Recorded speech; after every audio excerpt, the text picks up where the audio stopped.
रंगीन लोमड़ी। शहर के बाहर एक बड़ा जंगल था जिसमें एक लोमड़ी रहती थी। लोमड़ी हमेशा चालाक और चालाक होती है। पूरे दिन छिपकर रात में शिकार पर जाने और बहुत चालाकी से छोटे जीवों को मारने और खाने का रिवाज है। एक बार रात में लोमड़ी शिकार पर गई लेकिन शिकार नहीं मिली। जंगल में कोई भोजन उपलब्ध नहीं था और उसने सोचा कि हम अब बस्ती में चले जाएंगे। शायद बस्ती में कुछ खाना मिल जाए।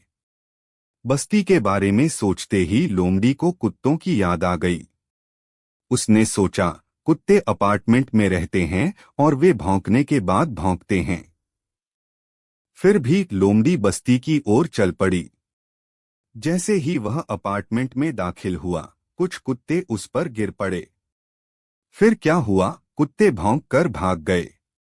जान बचाने के लिए लोमड़ी इधर-उधर रेंगने लगी और इधर-उधर रेंगने लगी। आखिर एक घर का दरवाजा खुला देख लोमड़ी उसमें घुस गई। वह घर चित्रकार का घर होता है। घर के अंदर नीले रंग से रंगा एक बड़ा टब यार्ड में रखा गया था। जीवन रक्षक दौड़ में लोमड़ी उसी टैंक में घुस गई और बैठ गई। कुछ देर टब में बैठे रहे। बाहर के कुत्तों ने भौंकना बंद किया तो वह टैंक से बाहर आ गया। बाहर आने के बाद वह यह देखकर हैरान रह गया कि पूरा शरीर नीले रंग से ढका हुआ है। लोमड़ी को देखकर वन्यजीव डर गए और कोई उसे पहचान नहीं पाया।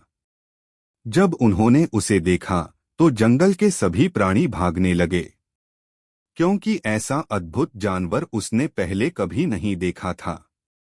लोमड़ी ने जंगल में दौड़ते हुए जानवरों को देखा तो उसके शरीर का नीला रंग देखा और समझ गया कि जंगली जानवर भाग रहे हैं। वह न केवल चालाक और चालाक था, उसने अपने शरीर के नीले रंग का उपयोग करने का फैसला किया। उन्होंने कहा कि भगवान ने उन्हें बड़ी मुश्किल से वन्य जीवों को इकट्ठा करने और जंगल की देखभाल करने के लिए भेजा था। वह अब जंगल का राजा है और सभी को उसकी सेवा करनी चाहिए।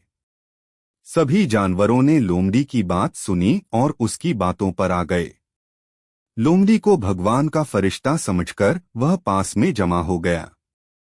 हाथी, शेर, बाघ, भालू और बंदर जैसे सभी जानवर लोमड़ी के पास इकट्ठा होने लगे। सब लोग उसे परमेश्वर का दूत समझकर उसे अच्छा भोजन देने लगे।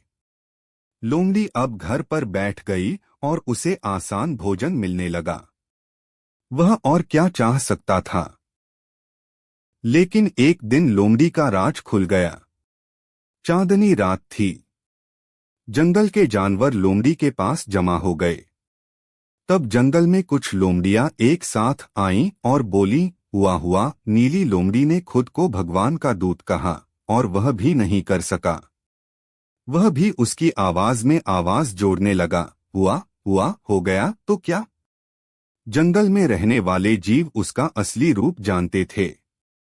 और यह एक लोमड़ी है। वह हमें यह कहते हुए रौंदता है कि वह ईश्वर का दूत है। जंगल के जानवरों ने बिना कुछ सोचे समझे गुस्से में नीली लोमड़ी पर हमला कर दिया और उस दिन नीली लोमड़ी की जान चली गई।